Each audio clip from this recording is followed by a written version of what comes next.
Before we do balance of payment chapter, we have to understand what foreign exchange reserve is.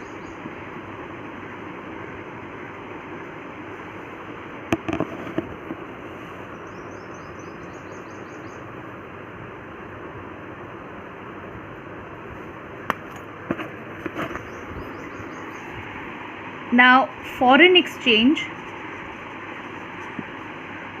refers to all currencies other than the domestic currency. Okay, foreign exchange refers to all currencies other than the domestic currency of a given country, and the reserve of all those foreign currencies in the country is foreign exchange reserve. Reserve would mean the stock. Okay, the stock of all the other foreign currencies which are there in the country, circulating in the country, or maybe in the account of the Reserve Bank of India or Central Bank, that would be foreign exchange reserve.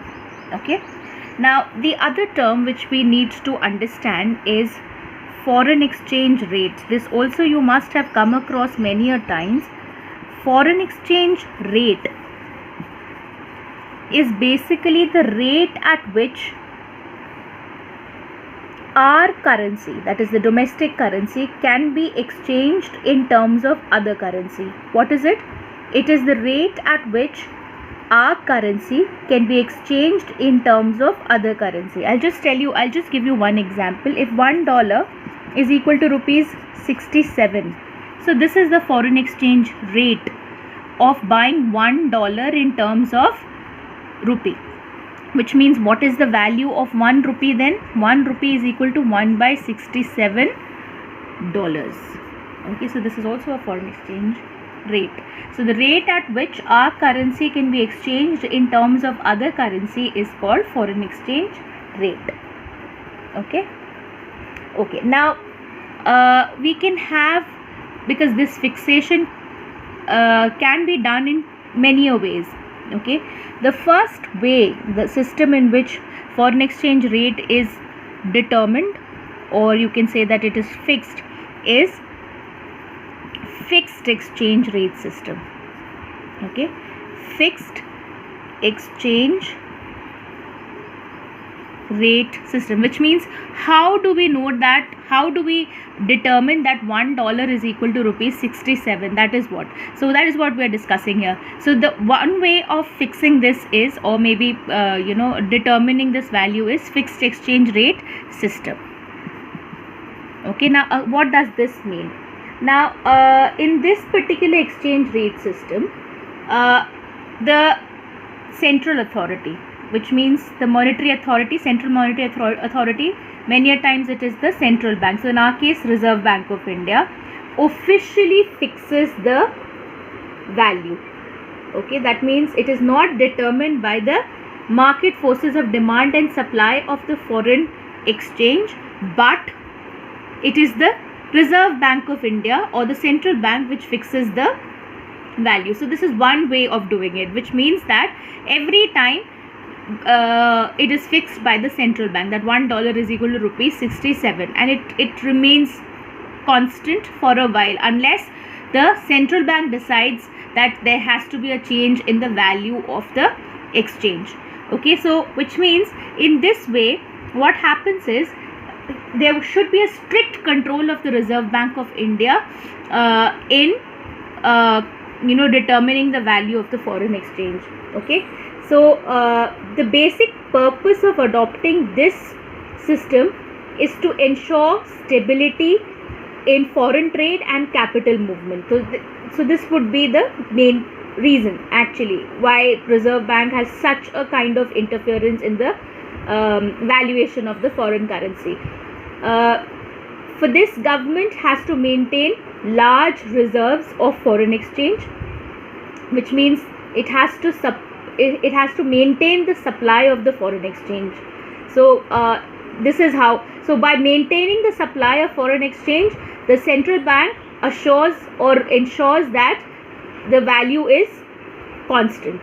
Okay, under this system, each country keeps value of its currency in terms of the external standard, and the external standard can be maybe any common thing. So maybe gold, silver, okay, so any bullion, okay. And like for example, 1 rupee is equal to 0.004 grams, and $1 is equal to let's say 4 grams, okay. So this is how this fixation is done. So every currency is valued in terms of one bullion, or maybe any kind of metallic, valuable metallic thing, okay. It can be a foreign currency also, okay. So one common foreign currency wherein all the other currencies would be valued in terms of that currency, so or maybe in gold, okay. Now when the value of the currency is fixed in terms of gold or some other currency, the value is called parity value, which means सारे जो currencies हैं वो एक particular चीज़ के terms में हम value कर रहे हैं, यूनिट वैल्यूएशन. तो बेसिकली उसमें जो जिसके थ्रू हम वैल्यू करते हैं उसे हम पैरिटी वैल्यू कहते हैं, ओके. और इस पर्टिकुलर प्रोसेस को हम क्या कहते हैं, जब हम हर चीज़ को एक टर्म में वैल्यू करते हैं, इसको कहते हैं pegging. It's called pegging, okay. What is it called? Pegging. So what we did today, I'm going to repeat again the entire thing together. Foreign exchange reserve, that was the first thing which we did. It refers to all currencies other than the domestic currency of a country. Give foreign exchange rate, it refers to the rate at which one currency can be exchanged in terms of other currency. That currency valuation can be done in many ways. One of the way is fixed exchange rate. It is the rate which is officially fixed by the government or monetary authority and is not determined by market forces. The basic purpose of adopting this system is to ensure stability in foreign trade and capital movements. For this, government has to maintain large reserves of foreign currency supply to maintain foreign exchange rate.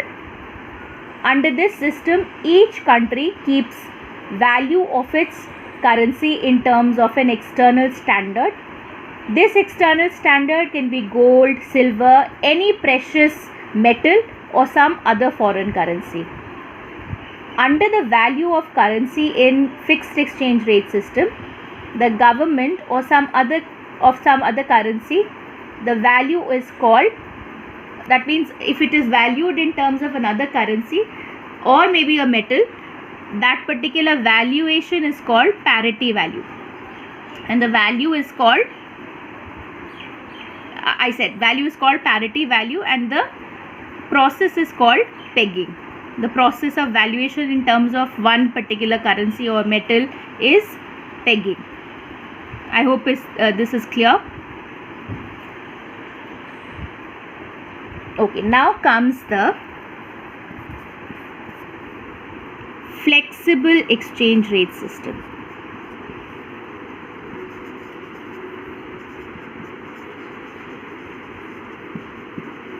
Now in this, the entire valuation is done according to the demand and supply of a particular currency. So like for example, in India, the supply and demand of dollar will determine what will be the price of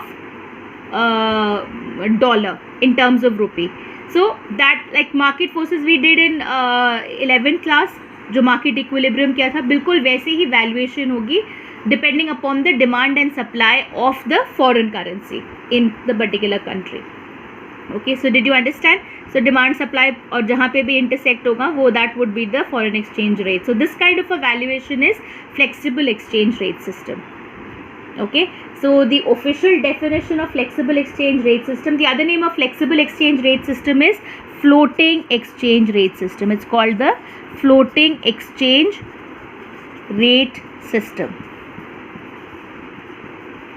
Okay, now It is when the rate of exchange is determined by the forces of demand and supply of the foreign exchange in the market.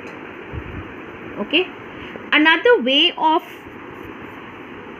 valuation is managed floating. Managed, okay, managed floating, or the other name is called dirty floating. It's called the dirty floating. Okay, why is it dirty? Because though the valuation is done according to the demand and supply, anytime the central bank can interfere. Okay, so because of the interference, it is called dirty floating.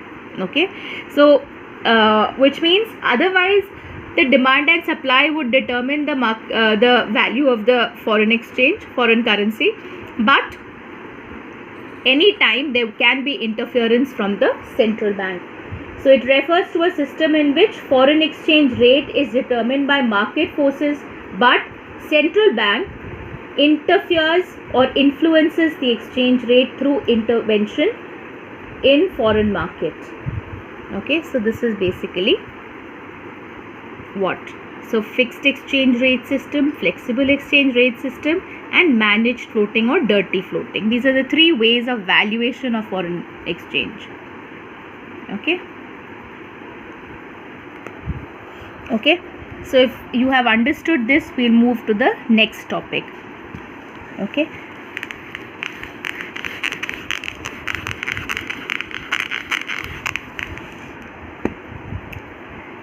See, whenever there is valuation, in some point of time you'll find that there can be change in the value in terms of the other currency. Okay, so I'm going to introduce a topic called depreciation. Okay, now what is depreciation? It is the fall in the value of domestic currency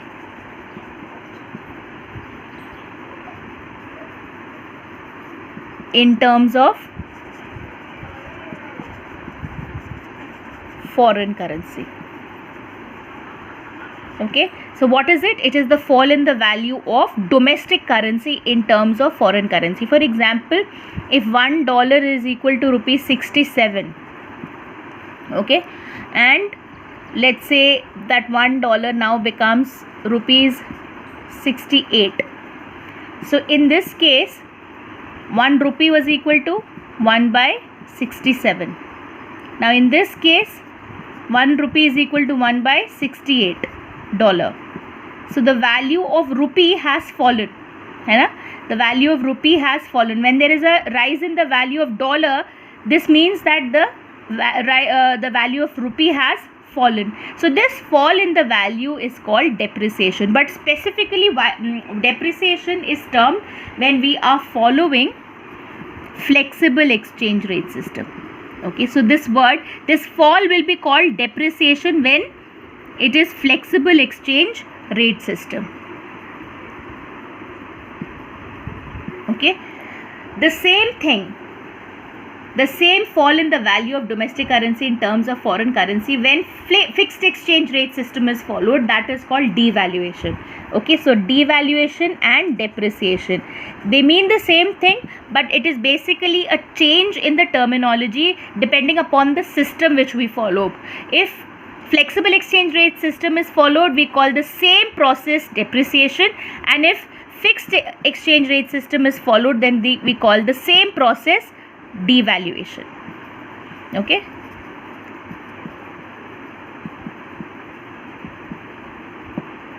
okay, similarly appreciation. Okay, now if depreciation means fall in the value of domestic currency, appreciation would mean rise in the value. Okay, so what is appreciation? Rise in the value of domestic currency in terms of foreign currency.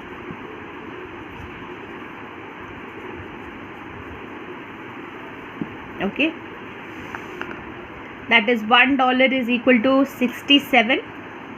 So here 1 rupee is equal to 1 upon 67 dollar. If $1 now becomes 66, now here 1 rupee is equal to 1 upon 66. So there is a rise in the value of rupee. So this is appreciation, but specifically appreciation in case of flexible exchange rate system. Okay, the same process when fixed exchange rate system is followed is called revaluation. It's called revaluation. Okay, so appreciation and revaluation, depreciation and devaluation, appreciation and revaluation. Okay, is this clear?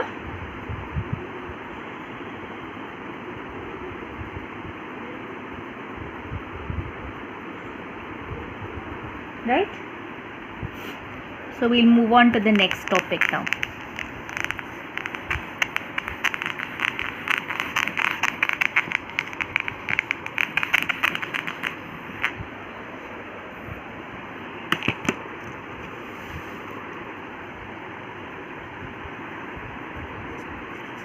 Determination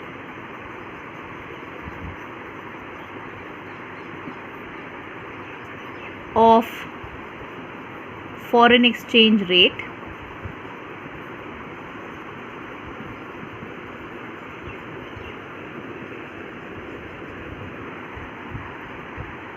in flexible exchange rate system.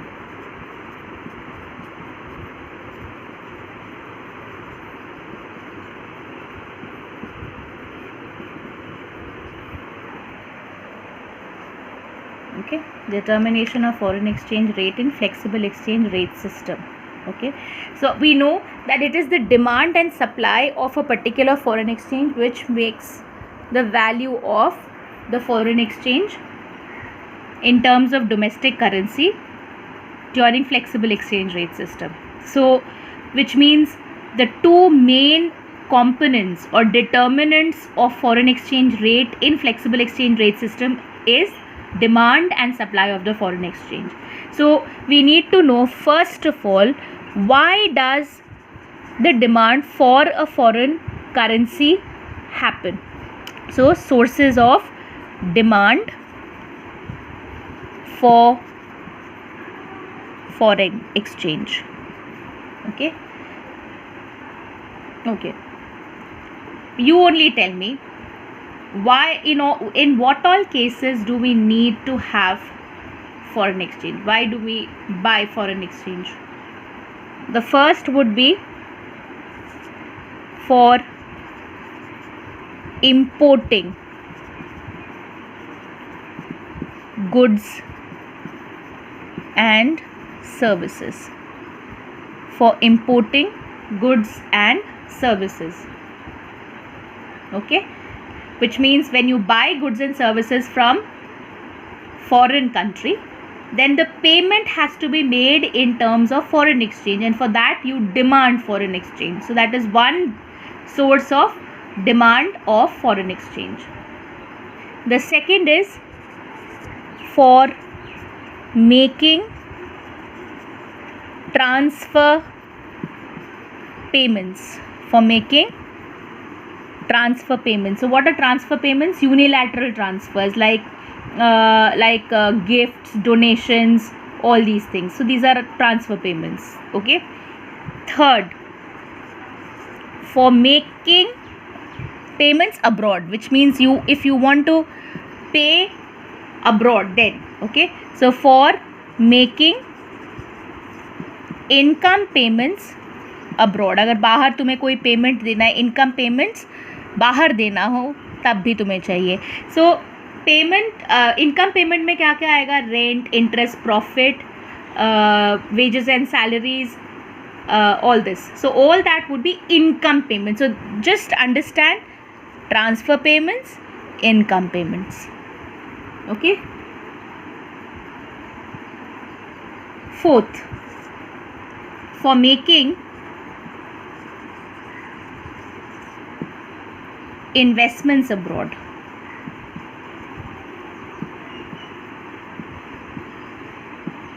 In financial assets. You know what financial assets are? Shares, debentures, bonds, all these are financial assets. Okay. Fifth, for lending money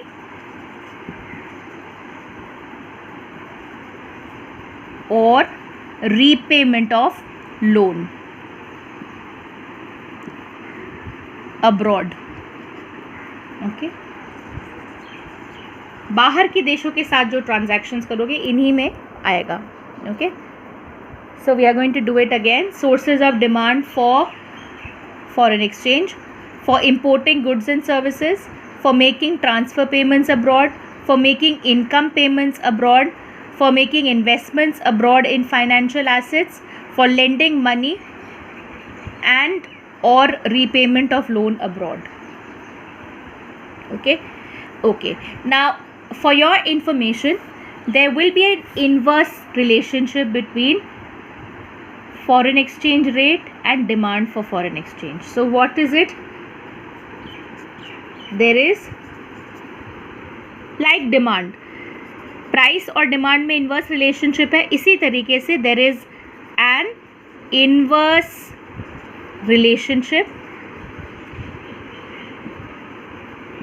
between foreign exchange rate and demand for foreign exchange. Okay. Okay. So this is how your demand curve is going to be like. So if on y axis you have foreign exchange rate and on x axis you have demand for foreign exchange, how is your foreign exchange demand curve be like? It would be negatively sloping like this. Okay, this is demand for foreign exchange, just like the commodity. Okay. Okay. Like sources of demand for foreign exchange, we have sources of how do we have supply of foreign exchange? Sources of supply of foreign exchange. So if demand के लिए मतलब import से demand होती है तो किससे supply होगी? Exports, है ना. अगर demand for making transfer payments है तो सप्लाई कहाँ से होगी? From receiving transfer incomes.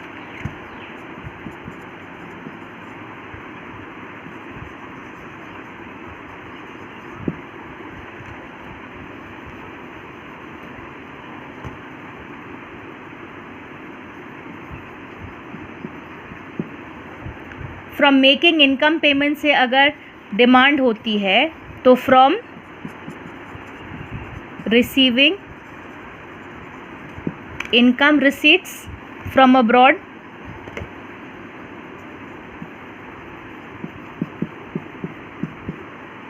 तब भी होगा.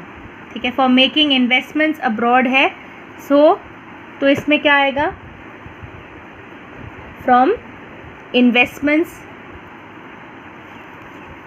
from abroad in the domestic financial assets.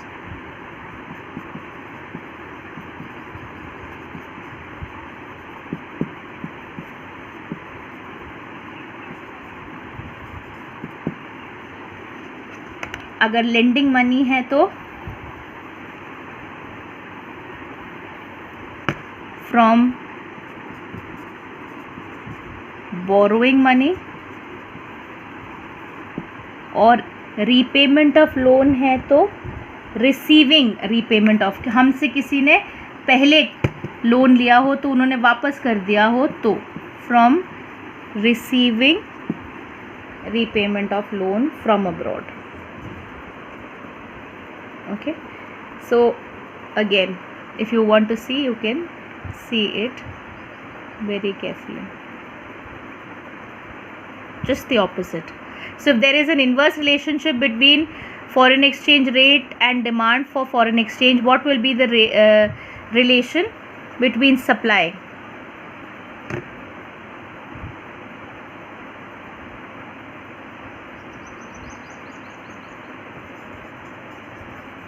Direct relationship.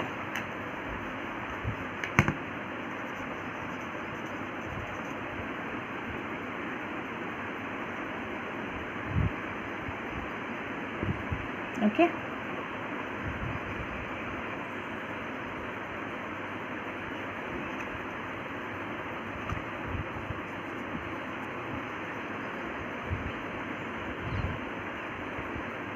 Okay. And how is your supply curve going to be like? It's going to be like this, like your normal commodity.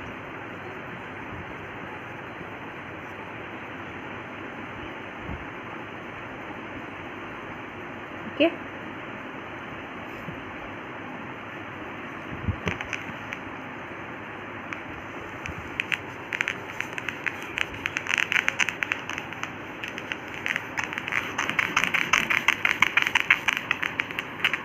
So we end today's class.